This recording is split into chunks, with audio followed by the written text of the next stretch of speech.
Hey folks, real quick, before we get into the video today, I want to let you know about a new platform that I'm going to be posting videos on. It's called Game On. It's a new platform by Amazon developed for gamers to record and share our gameplay as we're playing. I think it's actually really cool, so definitely encourage you to check it out. It's available right now on web and Android. It's coming to iOS soon, and I have links in my comments and in the description of this video, as well as on the channel, YouTube channel as well, to be able to download this and go ahead and find me on there. Really excited about it, guys. It's a really easy way for you actually to record your own video play. You can record your gameplay, you can comment on it while it's going, and then it's really quick and easy to edit it, and then just upload and share it.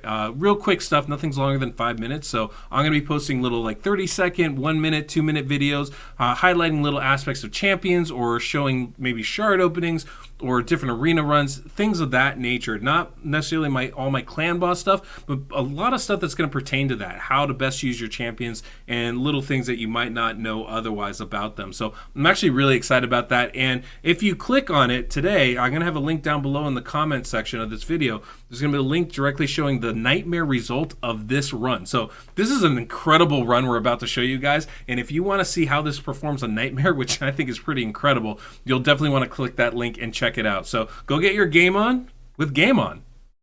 Not proud of that.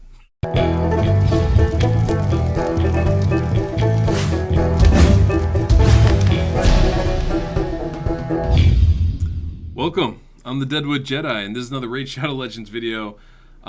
This one's a doozy, folks. This is by far the most difficult tune I have ever done, and I'll be honest with you, never want to do it again. It was absolutely crazy. I have spent 3 full days working on this composition because it is so insane and complicated, and I finally did it.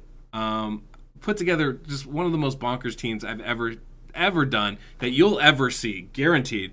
Well, yeah, the best way to explain this is just show you the champion so you understand exactly what I was trying to do and how stupid it was, but also how amazing it turns out. So we've got a great account here. Big Gun Guy has a lot of champions. We don't need to go in the vault. That's not what I'm looking for. This is what I'm looking for so you can get an idea of what he has. He's got a lot of really great ones, including Krisk and Mashal, 2 of the best champions in this game. Now, looking at this composition, there wasn't a whole lot of unkillable stuff. We could have done a budget man-eater team, but that's not like high-end stuff. And honestly, with these champs, it's a waste. So I was trying to figure out what's the best way to go about doing this. Now, I knew we could do a 2-1 team. We have speed gear. That's not the issue. So I know we could do Krisk and Sandlash to make a 2-1 team. We could just go with Mashal and do a 2-1 team. But those become kind of difficult. We didn't have a Valkyrie to help give us real sustained protection with the Mashal build.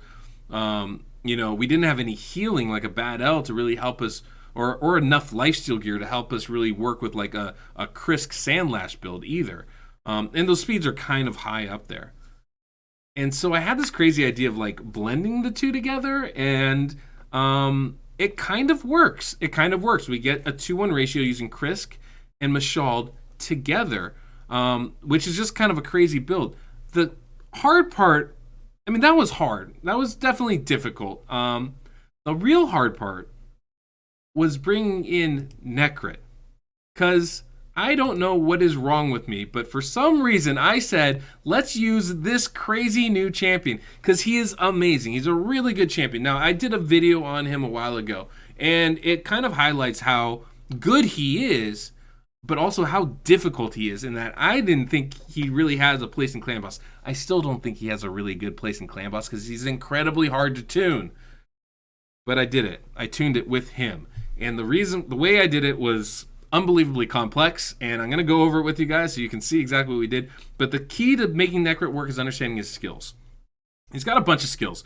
He's got a A1 that places decreased attack, and it's not resistible, so we don't need to build attack on him, which is great. He's a defensive-based champion, so he can stack the defense and do more damage. Also great. He's got an A2 skill, which does an ally attack ability, which is awesome, and it grants an extra turn if it doesn't kill the target. Well, against the clan boss, it's never going to kill the target, so it almost automatically gives you, that extra turn. 4-turn cooldown with the extra turn. It's basically a 3-turn cooldown. Great skill. He also has an ally protection ability on this A3. And this is kind of one of the ones I was thinking about, because it also brings a block debuffs and a strengthen buff. So I was like, well, we could use Nekhret to block the stun. This account doesn't face Affinity Clan Boss, so didn't have to worry about facing Green Affinity or something else. I figured we could probably make this work for us. The hard part are his passive abilities. Not the first one. This one just uses that skill basically at the start of a turn on the champion with the lowest HP. That's going to be our Poison or Frozen Banshee in this case. The hard part, this is where it's difficult. Whenever an ally is attacked under ally protection buff placed by this champion, places a shield buff on the ally equal to 30% of this champion's max HP. Excellent, for 2 turns. Occurs only if the ally does not already have a shield buff placed by this champion. Okay. So basically, if a champion gets attacked twice in a row, he's not going to get that shield. The trick is, it decreases the cooldown of his Legion of the Damned skill, that A2 ability, the ally attack ability, by 2 turns if the shield buff is placed. So, we're dealing with a champion that brings you not only extra turns, but decreased skills on a condition. To say that this is my worst nightmare for speed tuning is an understatement. But it also gives us great opportunity. Because of that 2-turn cooldown, because this gives you an automatic extra turn, this Legion of the Damned skill basically comes up every other turn. Potentially every single turn.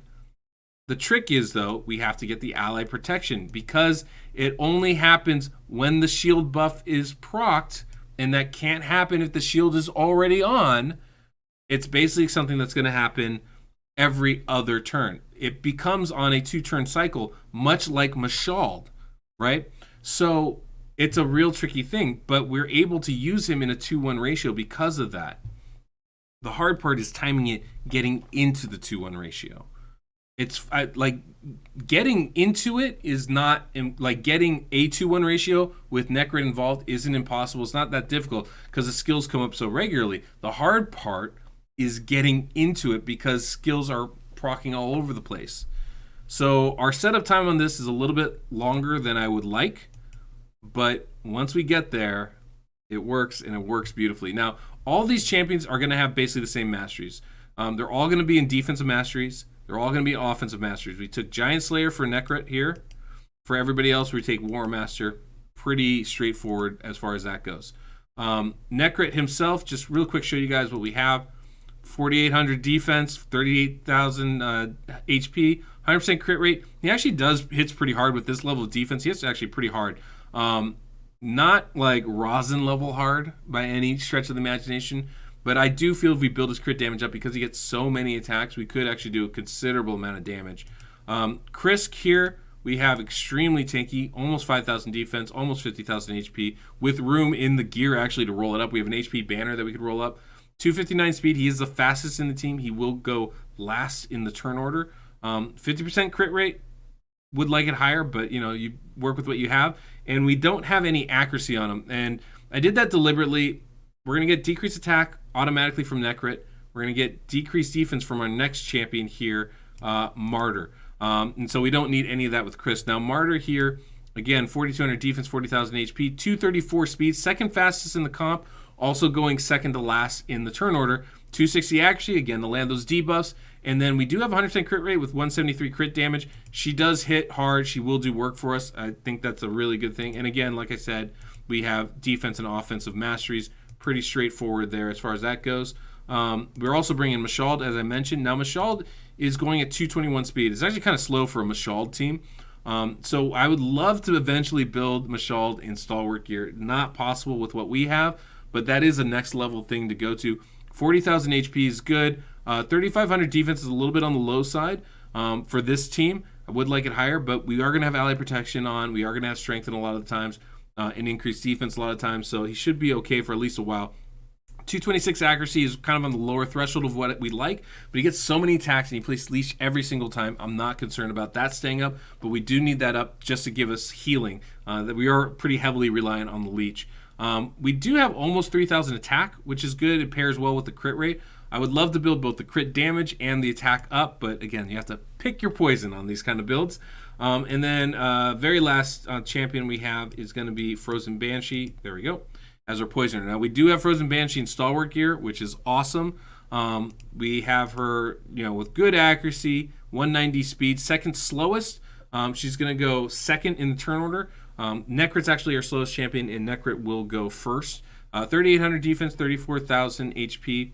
It's fine. She's in stalwart gear. She's going to be real tanky. And as I said, Nekhret here, we do actually have Nekhret in stalwart gear, which is great. We're going slow enough where we can do that. As I said, 184, going to be the first to go in the comp, the slowest in the team, first in turn order. So that's the team. Gosh, guys, the build in this is just absolutely nuts. Trying to make it work is really hard. So I'm going to kind of walk you through this. I don't usually do this when I go into these clan boss teams, but I'm going to because I think it's fascinating. One, I'm proud of this darn thing, and you're going to sit there and you're going to watch it. I mean, you don't have to, obviously. But if you're going to stick around, I think it's going to be worth it to really understand what's going on, to kind of walk through it a little bit. So as we jump in here, you can see the turn order. I'll minimize myself again. You can see the turn order here. This is actually incredibly important because I didn't go over one really important thing, guys. Nekhret has a very specific priorities in the skill usage of his ally protection. This is crucial, knowing where it goes. We need that to proc every time. We need his passive to proc every single time so that he reduces the cooldown and he can use his ally attack ability at the start of every turn. It's important. If he doesn't use it, he actually keeps the speed buff up too long and he goes too fast and we run out of sync. So it's important that he actually slows down by burning the speed buff with that extra turn. It's a weird thing. It's kind of similar to what Mashald actually does. It's really important that he gets that proc every time. So it only comes from the ally protection. That means he has to put it on whoever takes the stun right before they take the stun. He will always place, so the rules for him, he'll place ally protection. That's his prioritized skill, the A3. Not the ally attack skill. The ally protection skill is the prioritized one. So he's going to place that first. Also, he's going to place it on anybody that doesn't already have ally protection. So that's important to know, especially with Krisk out there on the team already. He's also, if everybody has ally protection or nobody has ally protection or just a few champions don't have ally protection, he's going to prioritize the champions in the order in which we place them in the comp.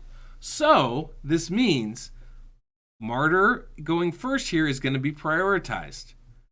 Krisk in the second placement in the team is going to be prioritized over everybody else besides Martyr. And then Mashal will be prioritized over Frozen Banshee. This is incredibly important. If I switch these two, any of these guys, this comp doesn't work. It is crucial that we have them in the order that they are right here. I cannot stress it enough. This is how ridiculous the team is. The order in which you place them in matters. Enough said. Let's go ahead. Let's do the run. We'll set it up, run it into it, and I'll show you exactly what's going on. So right off the bat, we're going to do things pretty weird. So we're going to start off with the A2 from Krisk, get the ally protection out. And it's just to get us in sync. We're going to go ahead and do the counterattack there from Martyr. Mashal, we're just going to A1 off the start, and Frozen Banshee's going to drop some poisons. This is all to get us into that tune as quickly as we can. And by turn 7, we will be fully in sync. But that's the goal. Get there by turn 7. Okay, Nekhret skill. Now, we're going to start with the A3 from Nekhret. We cannot place it on Krisk. If we place it on Krisk, he'll actually have too many buffs, and he won't get the speed buff from Mashald. Mind-boggling, the things that we have to do for this team. Let's see. Frozen Banshee already has it, so we're going to go ahead and put it on Mashald here. That's going to be important. And then Krisk, we need to A1 right here. And just kind of A1 with everybody else. There we go. And a lot of times what I like to do, especially because we're taking a lot of attacks here. So one of the things I will do when I'm setting up a comp like this is I'll actually auto until Nekhret's next turn or till whatever turn it is that needs to be altered. So as we go forward, that's something I'm going to be doing. I'm going to be clicking on and off auto just to make it run a little faster and make me not have to think quite as much. Now here, we get this double attack here from Nekhret, right? We're just going to go ahead and use that there. And we can just kind of click auto for a little bit. Everybody's going to go through their skills here. One of the things is Martyr is going to put up increased defense and counterattack across the board, so she'll take the stun. I have the stun baked into this. She's supposed to take the stun. So again, trying to maximize the damage that we can do here. Here we go. Nekhret's about to take a turn right after Krisk right there. Now we have this ally protection ability again. It is going to be kind of important. I think we can just put it on. Basically, the only person we don't want it on is going to be Martyr. On auto, it's going to go ahead and hit Krisk. He's the only one without ally protection, so we're going to go ahead and let that happen right there. Places it on Krisk, no problem. We're going to keep running through. We do get the cooldown there. That means Nekhret is going to be able to take the double turn here, right up at the top. You'll see he has the ally protection, this double turn skill right there available. So again, we can click auto. This is still on cooldown, so this is all going just as we wanted it to, right? So basically, if you're following along so far, we had a manual up till turn to like through turn 1, and then we've been able to click auto here. And we're going to keep going just a little bit more. And the end of this turn, here goes Clan Boss, and Nekhret again is at the top of the turn. Now here we have this ally protection skill. Let's pay attention here. Everybody has ally attack, ally protection. It's going to go on Martyr. That's exactly who we want to have that on. That's going to be perfect because I think Martyr should be taking the stun again on this turn. So there it goes. Like I said, we have that delay baked for the counterattack. Everybody has counterattack and increased defense, right? Just like we want. So again, if you're following along, we've kept it on auto up until this point. We're going to continue into turn 6 now. We are autoing. There goes Krisk. And now we got Nekhret's turn right here. Now, because that procced on Martyr got a cooldown. This is the part we have to manual. We jump in here. We need to actually A1. We don't want to use this skill. We want to use it at the top of the next turn. This is important. So A1 here. And then we can auto it basically until the top of turn 7. At the top of turn 7, we will be fully in sync. And you can see Nekhret has the most turn meter. Nekhret is going to go first right here. And so here we need to do the ally attack ability. And then we don't want to use the ally protection yet. We actually want to use the A1. And then at this point, we can click auto and let it work. And you're going to see exactly why this is going to work here. Basically, I'm going to kind of walk us through how and why this works. So as I unclick auto there, this is everybody's second turn is starting right now. Who has ally protection? Martyr and Frozen Banshee. So that means Krisk and Mashal do not have ally protection. Who's highest in the team order? Krisk. We put him in second. Who's going to get the ally protection? Krisk, which is exactly who we want to get it, because right here, right at the end of this, Krisk is going to place ally protection on all of our champions. So everybody has ally protection, including Mashal, who's going to take a double turn here. Here goes all the counterattacks, right? Here comes the ally attack ability. Here comes the extra turn from Nekhret, and we're good to go. As we come on our second turn here, you're going to see once again, we have this ally protection ability. Now you saw I was a little late on the auto. Put it right on Martyr there. It's exactly what we want. Why did it go on Martyr? Because everybody else still had ally protection. Remember, Krisk had put it on Mashal and extended it, made it a 3-turn thing, worked through the double turn. And so because everybody had that ability already up, it went to our leader who didn't have the buff from Nekhret, Martyr. Martyr's going to take the stun right here. It's going to proc the cooldowns and let us use this again at the top of the next turn. If you can't tell, I'm a little bit excited. This is a very cool composition, I think. I'm very happy that we're getting this to work. And so you're going to see here at the top of this turn, once we slow it down again, wait till Krisk goes. All right, so halfway through this turn on turn 9, right? We are fully in sync. Now, let's pay attention. Everybody has ally protection, right? Everybody has it. So it's going to go person in the lead, Martyr. Well, Martyr still has the block debuff and the strengthen, still has the ally protection from Nekhret, so it's not going to go to Martyr. Look, Krisk also has the block debuff and the strengthen and the ally protection from Nekhret. Not going to go on Krisk. Who's next in the turn order? Mashal. Do you recall who our weakest champion was in this comp? Mashal. Who's going to get the strengthen buff to help him survive? Mashal. Right there. That's the beauty of this. This is why this works so magnificently in every part of it. And you'll notice we have ally protection on all of our champions for all the attacks. The only person that doesn't is Krisk on the first AoE. The only person that doesn't have it, but Krisk is our tankiest champion. He can take that extra damage coming in from his allies and still survive. And that's why this works so beautifully well. I'm just super stunned and super happy about it. I think it's a pretty remarkable thing. Krisk activates the cooldown on the AoE 2. Martyr activates it off the stun, and Mashald activates it off the AoE 1. So we're constantly getting that cooldown, constantly getting those double turns, constantly getting those ally attack abilities. Now, obviously, right now, you can see Frozen Banshee is one of the champions that is not getting any benefits of that. And you might think, well, our Poisoner, why not? We're getting so many attacks, it doesn't even matter. And you could always replace Frozen Banshee with somebody else, right? Like, it really doesn't matter. You could put a Draco in there. And obviously, you'd like to get Draco to get those ally attacks, but Mashald can still hit hard. It's really important that we survive. So if you could build Mashald in Stalwart gear, make it so that Mashald doesn't need the strengthen buff, because Mashald won't have the increased defense from Martyr in this scenario. If you could do that, then absolutely you could, swap it all around. But it's just incredible build here, in my opinion, how this works.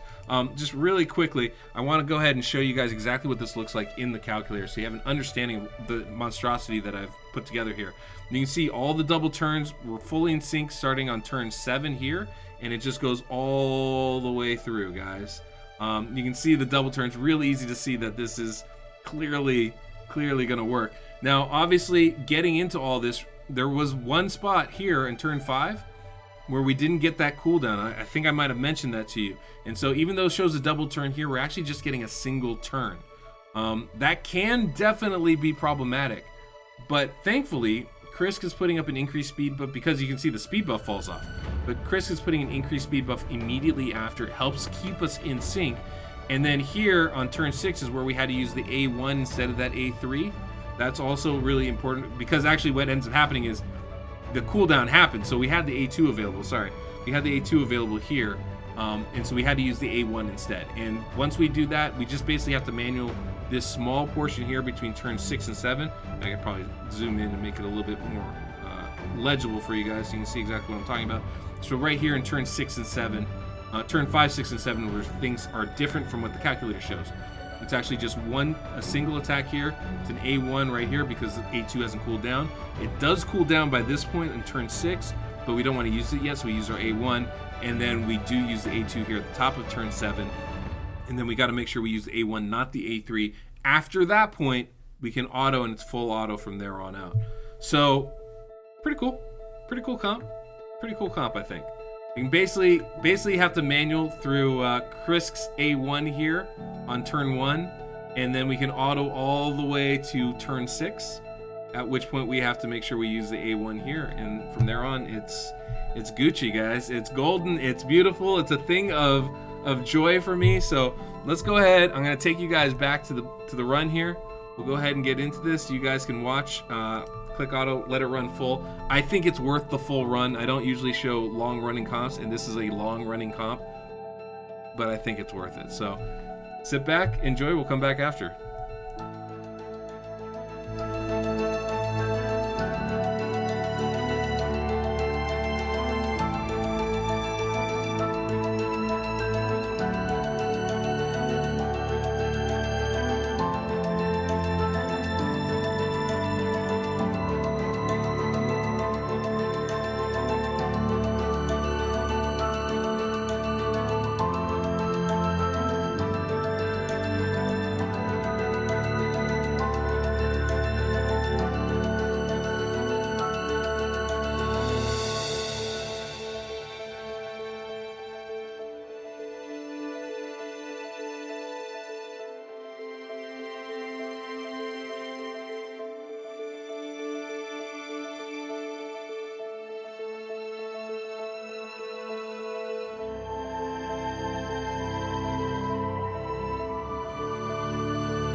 45 million damage.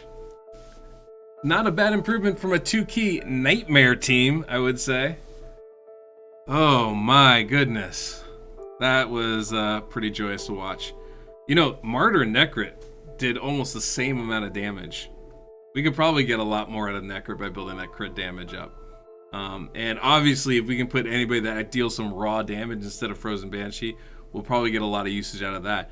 There's no Weaken in this composition. There's no Valkyrie in this composition. It's just a 2-key, not quite traditional, but it's a 2-1 team with, like, you know, standard defensive kind of team. It's kind of a nuts comp, guys. I don't know. I don't know what you think. I'm pretty impressed with it. I mean, I think it's a pretty great squad there. Definitely a big fan of this team. You know, even even without Frozen Banshee, we're almost in 2-key range just off raw damage. So we could definitely build that up and get there. You know, I mean, if you had a Blind Seer, you could put her in for Frozen Banshee, make this affinity friendly, and still do crazy numbers here.